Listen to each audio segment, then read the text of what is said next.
in Azam City.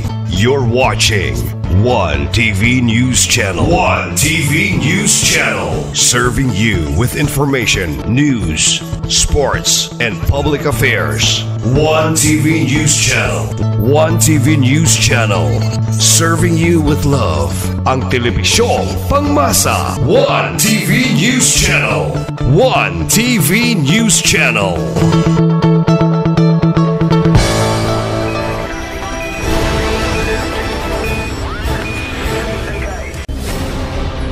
One TV special report.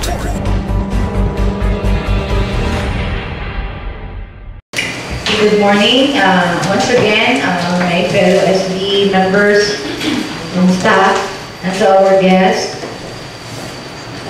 Okay, to start, I would like to request our SB Secretary, Popoy, for the roll call. Madam Chair, only Honorable ABC President Samuel Poreno gathered at the executive director President Michelle had not yet arrived.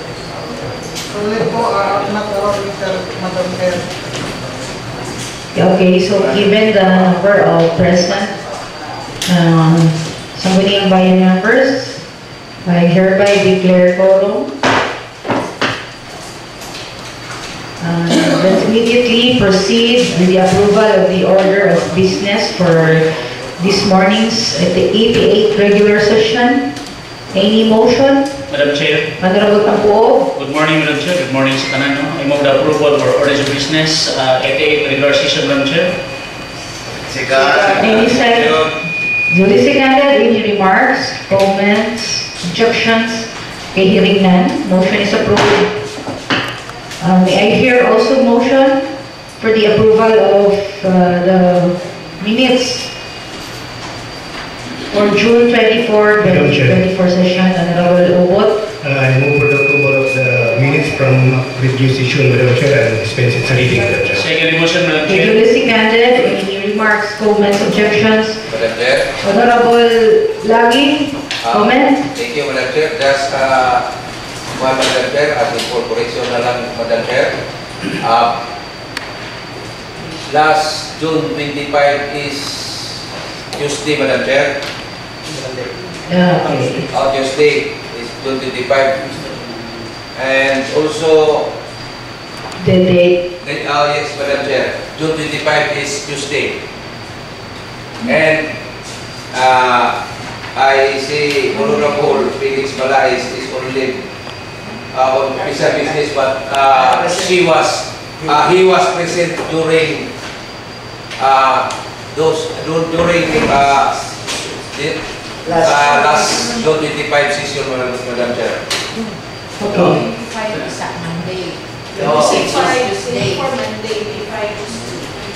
Okay, so for the corrections, no, June 25 is Tuesday. Yeah,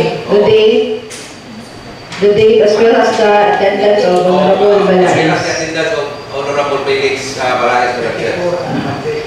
Okay, so he was present last session. Madam Chair. Okay, and the date also was June 25, not June 34. Okay, so kindly effect corrections, Secretariat. So anything else? No other corrections? Okay, if there's no other correction, then I hereby approve the motion with a slight correction. Okay, so next,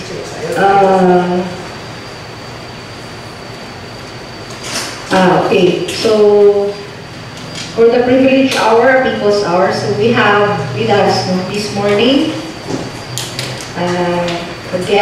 our guest from the Misamis University, and of course from DENR PAMO office to present to us the significant results of their study pertaining to the evaluation of forest ecosystem of Mount Malinda Range Natural Park to the Sangguniang Bayan Tudela. Okay, so let's welcome Ma'am Golda Grace B.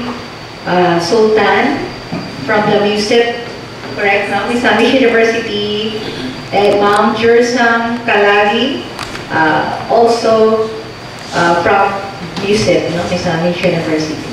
Okay, so ma'am, you go ahead, you are welcome. May bukan sa tanan, lumiyan si sila. Ang ako ang pagtakot sa ako ang Honorable Vice Mayor, Honorable Stella Estanio, sa mga members sa Ganyang Bayan sa Cadena. So first of all, we would like to thank everyone for giving the opportunity to present the results of our study. So this study was presented prior to the actual meeting sa Protected Area Management Board, diin naka-appeal to ang atong kuan sa IPNO ni Atro. Ug kani siya mapagtuon, ipanguluhan ni siya ng evaluation of forest ecosystem services of Mount Malinda Range Natural Park, Misamis Occidental. So ang ato ang bukid sa Malinda, usa ni siya ka ASEAN Heritage Park, ilan ni siya isip key biodiversity area o naapil ni siya sa listahan sa tentative nomination for UNESCO Man and Biosphere Reserve tungkol sa ka-valuable in terms of flora and fauna, in terms of biodiversity sa ato ang Bukid Malinda. O ang Bukid Malinda, daghan ni siya serbisyong gihatag sa mga katawhan. Nag-una na ani ang tubig ni gihatag ni dili lang sa probinsya sa Misamis Occidental, dili applicable sa Zamboanga del Sur and Zamboanga del Norte. Pero maskin pa man na ay mga threats no present paghihapon sa Bukid Malinda.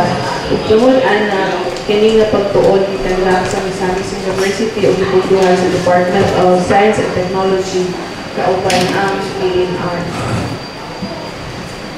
So, before we proceed sa result, gusto na po i-introduce ang kaning concept sa payment for ecosystem services. Kini siya o sa market-based tool that compensate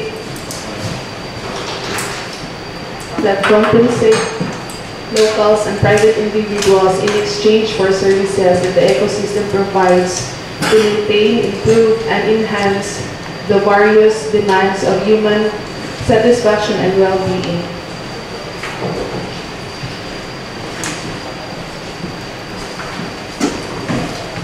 So, ano nga pagtuon na gamit ni o contingent valuation method? Isa na siya ka-method para pag-gather sa mga datang among kinahanglan o apil na po ani ang pagpangutanan sa katawhan bahin sa ilahang willingness na mubayad in exchange sa mga serbisyong gihatag sa Bukid Malinda.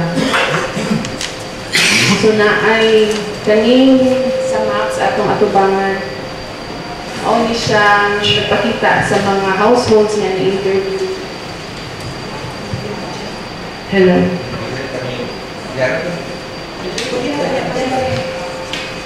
So, ni siya ang map sa mga households nga naapil sa interview. So, na ay 1,962 ka mga respondents na na-interview sa ato ang mga interviewers. Nagamit ni og isa ka questionnaire na na-develop o i-review sa ato ang mga consultants gikan sa UP Visayas o sa Clemson University sa USA.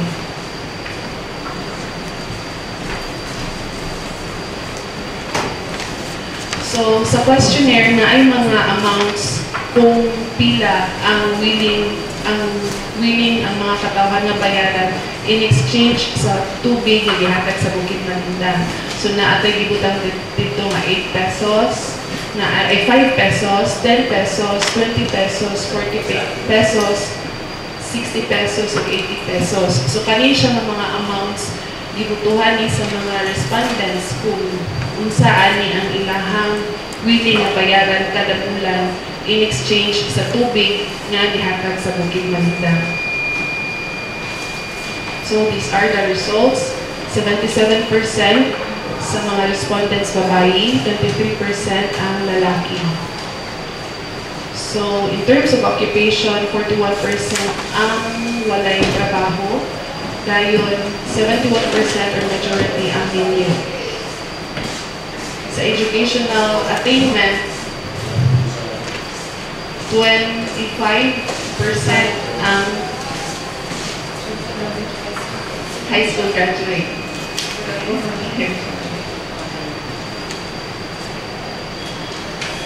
Sa estimate nga monthly household income, majority or 58.26% sa respondents na ay income ika 500 to 9,000 pesos.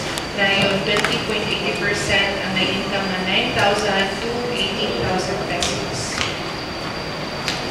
In terms of the ownership of the house, 80% or kadaghanan sa ilaha nagsuting na kaugalingon nilang balay ang ilang ibubahan. Like in terms of the number of years, 68.71% ang nag-involve ng more than 21 years na sila sa ilang palimanan. Amo kung ipangutan ng mga respondents if they're members of an environmental organization, 96.5% sa ilang nag-ingon na dili sila membro o 3.5% lang ang nag-ingon na membro sila.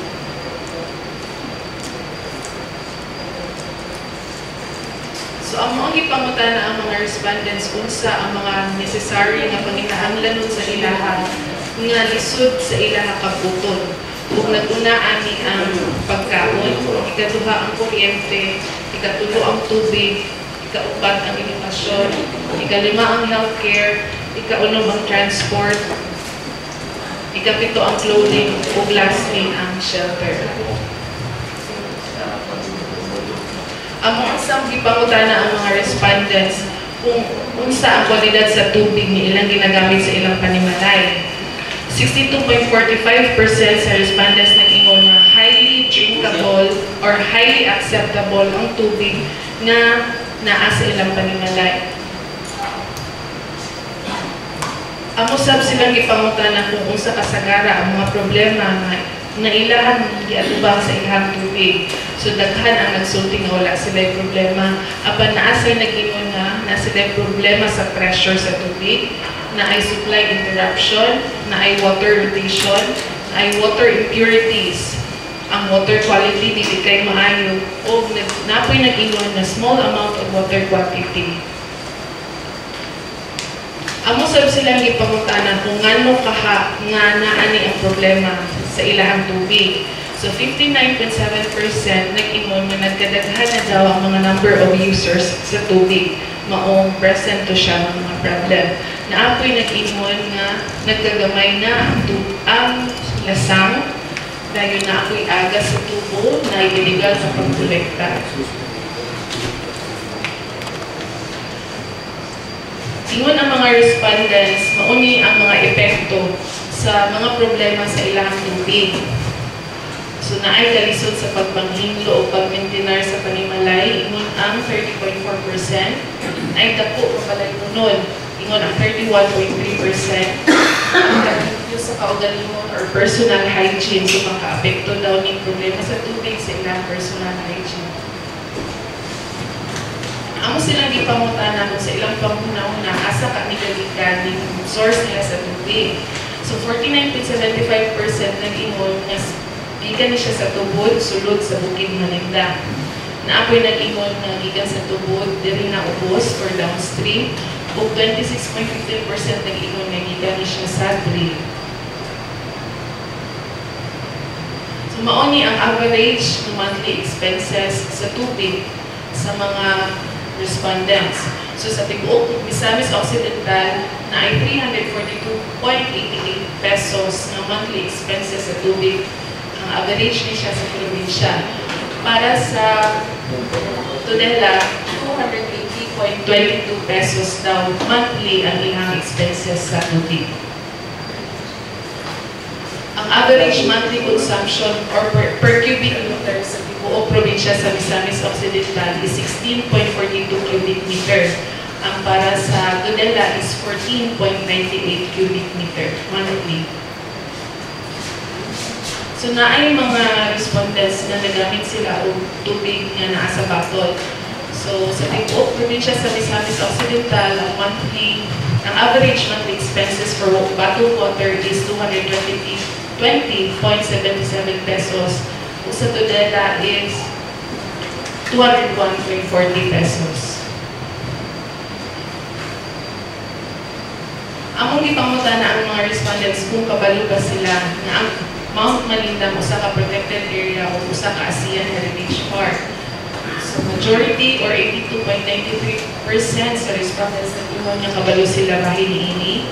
Kabalo po sila na ang ecosystem services na dihatag sa Malindang naglatag ni siya sa paghatag ng tubig, paghatag ng pagkaon, medicine, climate regulation, and habitat sa ato ang mga hayop o mga kahoy o tanong. 89.9% sa respondents na ingon nga kabalo sila ang Bukid Malindang usa ka watershed na naghatag og tubig sa probinsya sa Misamis Occidental. 87% nag-ingon sa ilahang ang pagprotekta sa Mount Malindang importante alang ma-maintain ang stable supply sa tubig sa probinsya. 88.5% sa respondents kahibalo nga ang forest cover sa Bukid Malindang nagkunhod na gyud o ning decrease tungod sa poaching, slash and burn, agriculture, illegal quarrying, and land conversion. 89.8% sa mga respondents kahibalo nga ang pagpananom og kahoy in open and degraded areas makatabang aron ma-maintain na ang paghatag og tubig sa Bukid Malindang.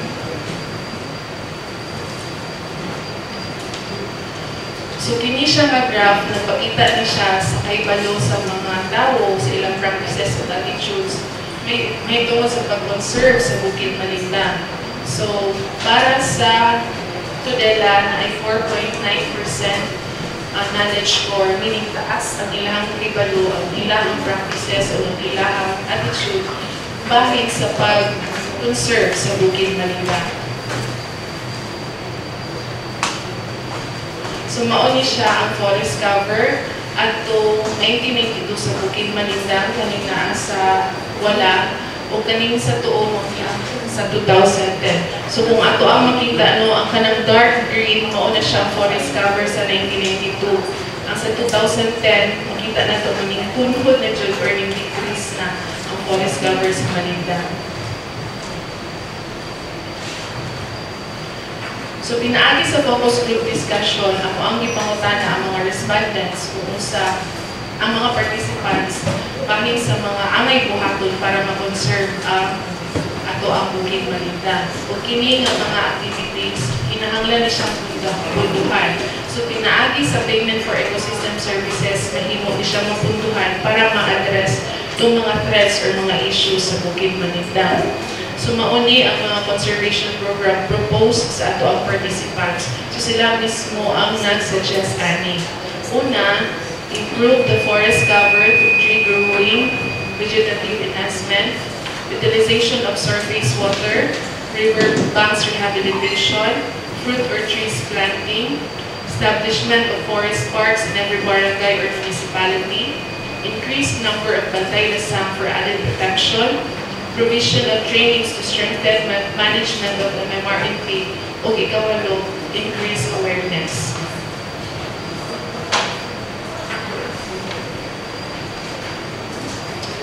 So ang ipangutan na ang participants kung in favor ba sila na ay conservation fund para sa mga o ato ang makita ang 98.73% sa respondents na ingon na favor sila o sa Tudela na ay 98.16%.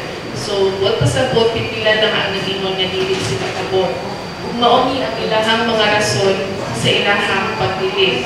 Una, distrust in the government. Ikaduha, conditional payment only if laws or ordinances are passed. Financial inability, preoccupation with livelihood, government responsibility, improvement of living conditions and contribution to conservation, o last, reluctance due to potential compulsory.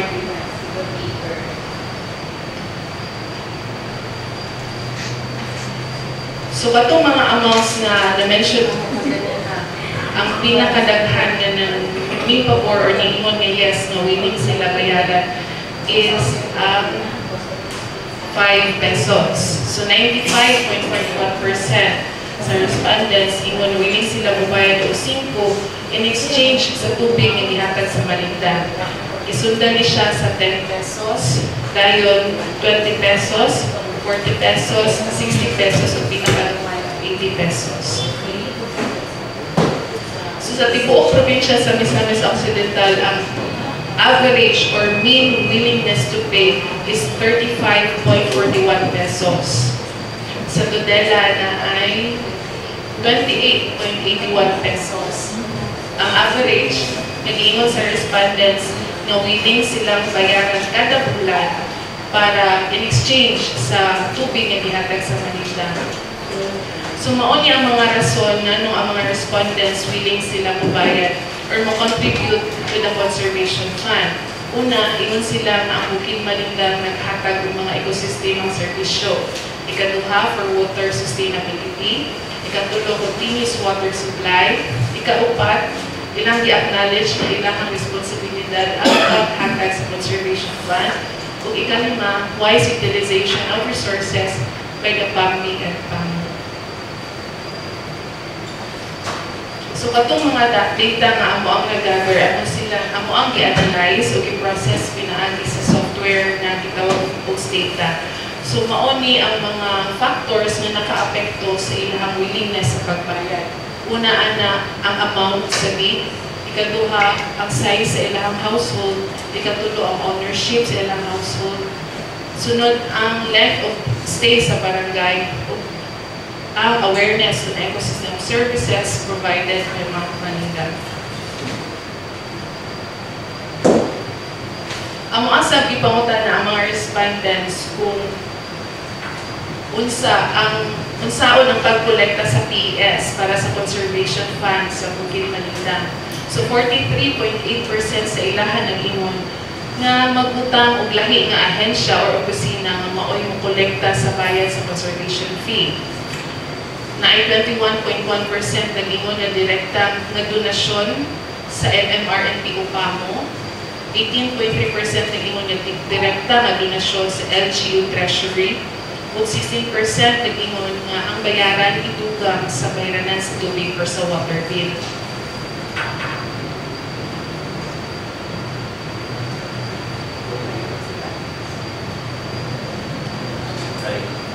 So amo ako silang pangutana kung unsay basihan dapat sa paghatag o pagbayad sa conservation fee. So 84.6% sa respondents nag-ingon nga dapat i-flat rate. So regardless kung ilang ka cubic meter ilang i-consume, pareho na daw sa tanang mga konsumante ang paninglot nga conservation fee.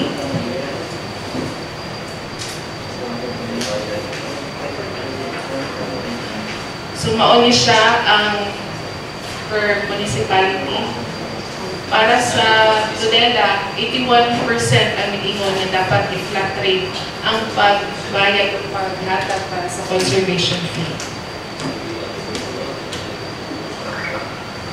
Majority of the household respondents support the conservation program for Mount Malindag. Majority of the households are willing to pay for the conservation program of Mount Malindag Natural Park. So for the municipality for the province of Misamis Occidental, 35.41 pesos per household ang willing bayaran sa kada respondents. So this could obtain an annual willingness to pay of 424.92 pesos per household.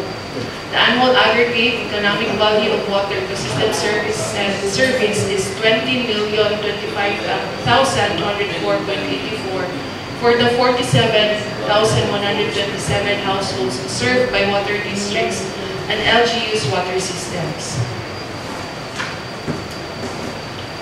So this is the recommendation of the project team to pass a city or municipal or provincial ordinance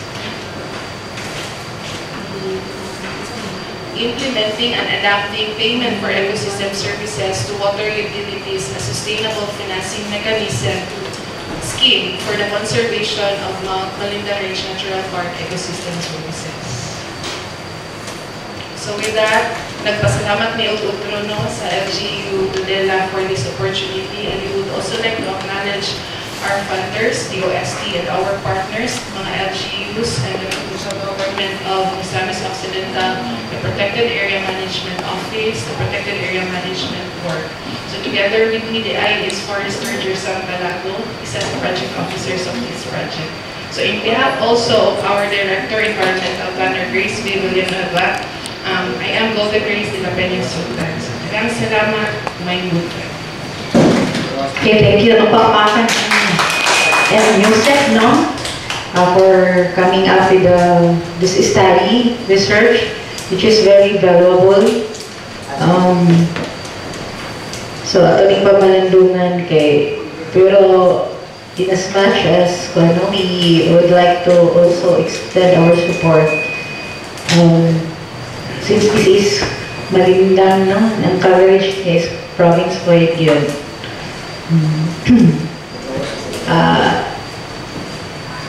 Maybe, siguro na, we will also have our water system run by the LGUs, probably dito no kanang collection of environmental, what do you call it, services, the payment for environmental scheme, ecosystem services scheme. Namati, tamamit na tayo, anong dikta mo tampo para ma-sustain ang matong pinaka-source sa Malindang, no? Sa tubig, and other natural resources. So, siguro you will lobby more to the provincial government, and we will also follow. Okay, kaya importante ni. So congratulations once again, Yusef.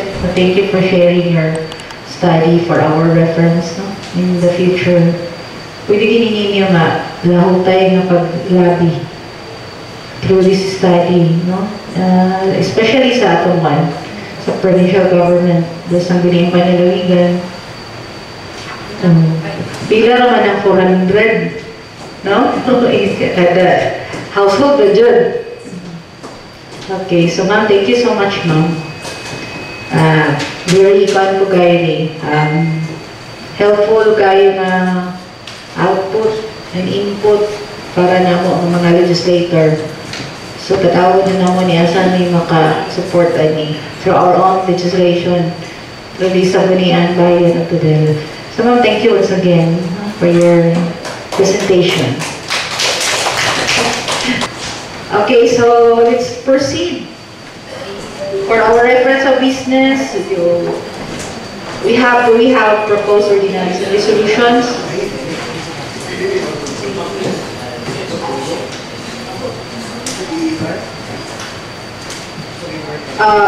For the information of everyone, katong to our link kaganihan. Sa ato ang ordinance nga na-pass, it only confers or grant incentives, cash incentives to katong yung gold lang, no? Yan. Individual. Silver and gold. Yung tingnan dito sa ordinance sa kanya, no, ang gold, nakaligtaan siya na lisod ako di daog ng sub-regional lang. Sa gamera kay Bikil lang to, example, lahat, volleyball. All throughout, bitaw ka ng daw-daw ka sila. Pero gusto mo dito lang yun na, pag-gamay. So maybe, but on the other as option, we can pass a resolution granting incentives to the group.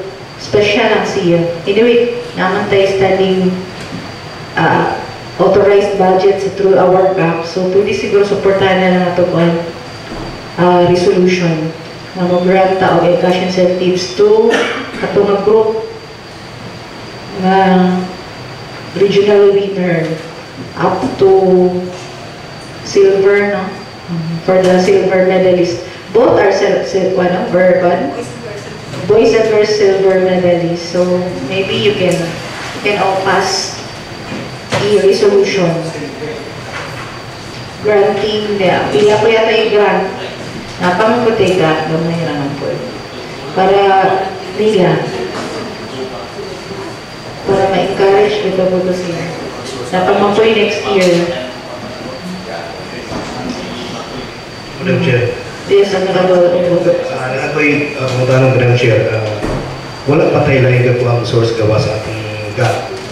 Baka na kayo, kuhan mo na siya. No, the best jud siya nga. Di kata mo pa lang yung malagits to GAP because it's appropriated. I mean, ang appropriated, it's authorized budget ba? Gagap, di ito, mag-realign pa ta. Pwede siya mag-realign. Ito kaya po sa GAP. It's the GAP. The most fitted, suited budget appropriation. It's the GAP. So, kanang GAP, dili rin na siya. It's kaya. Meaning sa GAP is grants and contribution. So, diya siya pwede i-charge to. Kanang mga grants without incentives at yung premium awards. So, kung ano ginayang, iya ganang natural na kung natin mga award or incentives, grants sa LGU, di na gina siya gina-charge. Ang iyang nature, paraan na yun na siya.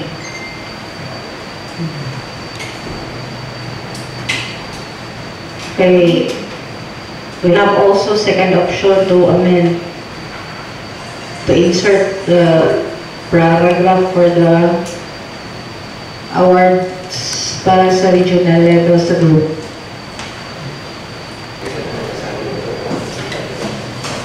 For petitions and requests, petitions or requests, A, letter from the Municipal Mayor Samuel Paruhino, to wit, 1, dated June 26, 2024, requesting the Department of Health Center for Health Development Northern Mindanao to provide appropriate action on the proposed primary care facility located in the municipality of Tonela.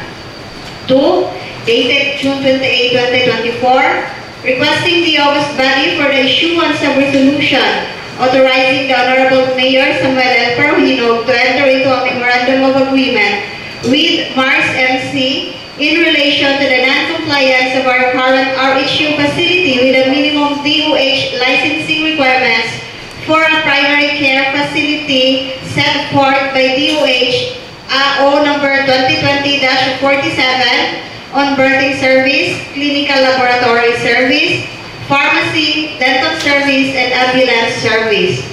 3, dated June 28, 2024, requesting the August body for the issuance of resolution authorizing the Honorable Mayor Samuel L. Paruhino to enter into a memorandum of understanding with Department of Health Center for Health Development Northern Mindanao or the DOH CHD-NM in relation to the non-compliance of our current RHU facility with the minimum DOH licensing requirements for a primary care facility set forth by DOH AO number 2020-47 on birthing service, clinical laboratory service, pharmacy, dental service, and ambulance service.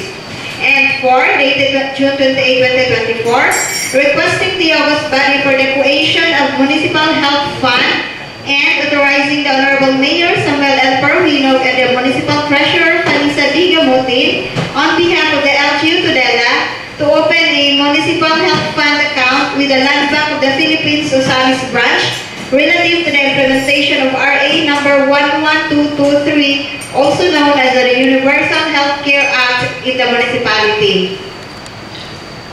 okay, any motion for this request?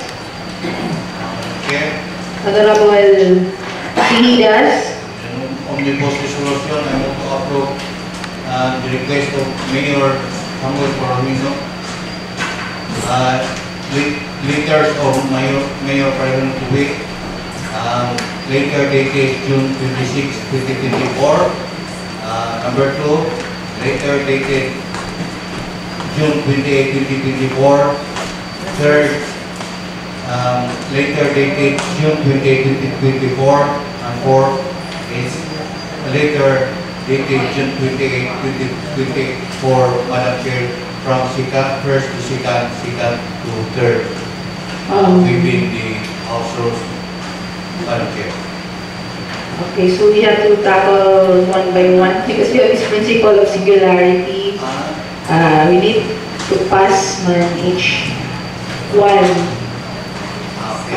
So since we cannot incorporate, so we will just, if we want to pass this today, we need to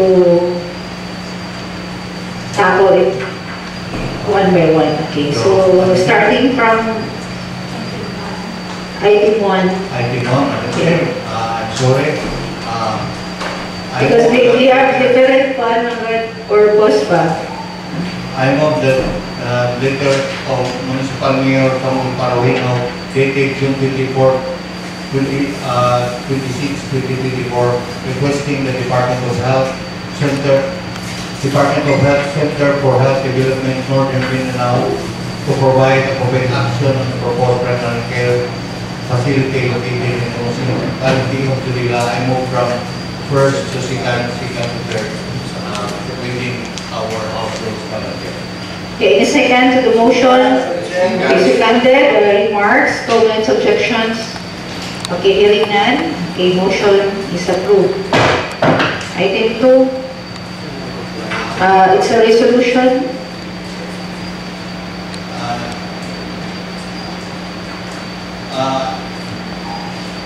I move the legal request of Municipal Mayor dated June 28, 2024 requesting the body for issuance of resolution authorizing the Honorable Mayor Samuel L. Parawino to enter into and memorandum of agreement with Mars MC in relation to the non-compliance of our current marital facility with the minimum licensing requirements for a primary care facility set forth by the OS AO number 2020-0047 on birthing service, clinical medical service, pharmacy, dental service, and ambulance service. I move from the first to second to third final reading of service in our household. Okay, any second to the motion? Okay, duly seconded. Any remarks, comments, objections? Okay, hearing none. I hereby approve the motion for the issuance of such resolution authorizing the municipal mayor to enter into MOA with DOH for the present purpose. Okay, so next item. Next item, Madam Chair, letter of Municipal Mayor dated June 28, 2024 requesting the body for the issuance of resolution authorizing the Honorable Mayor Samuel L. Parawino to enter into a memorandum of understanding with the Department of Health Center for Health Development Northern Mindanao in relation to the non-compliance of current RHU facility with the minimum licensing requirements for a primary care facility set for the DOH. AO number 2024-0047 on working service, clinical service, pharmacy, medical service, and service. Did I already this number? Not yet. Not yet. Not yet. So go ahead. From first to second to third to final reading on the theory of our Second. Okay, it's duly seconded. Any remarks? Madam Chair, Yes, Honorable Ubod. Asking ko, Madam Chair, about this non-compliance, Madam Chair.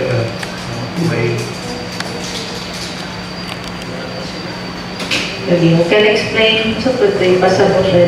So meaning ani the content of that memorandum of understanding complies on the requirements. since dili nakapasar sa minimum DOH licensing requirements sa to ang RHU as primary care facility, that's why mag-execute mag-MOU to avail the services of Mars. Even if wala talaga comply. Asa tinga, Juan? MOU with DOH lagi, no? On birthing service, clinical, laboratory, pharmacy, dental, and ambulance. What's the explanation ng Doktora ni Honorable Sinidas?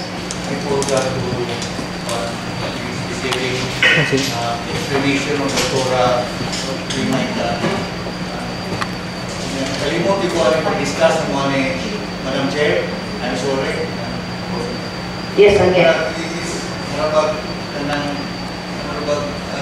understanding lang na marunong takers will theory in behalf sa Or hindi kayo sure ha, hindi ko na ako sa birthday, pero i-release. Siguro aron maka-avail ta sa mga DOH facility. Like Marsgen. Sige, anyway, it's in the MOU. Wala pa na draft. I mean, wala ta attach. But I believe this is not a problem. So, any further questions? Siguro Chair kay Wala na. Ako kay objection diha. Ang pasta ni. wala Madam Chair kay ako mo pasabot pugad pa ni Madam Chair kay isa din non-compliance ka mangyo ka sa Mars ba ni or no naka cater ya basta aning birthing service clinical laboratory or kana if you're not compliance to aning mga kuhan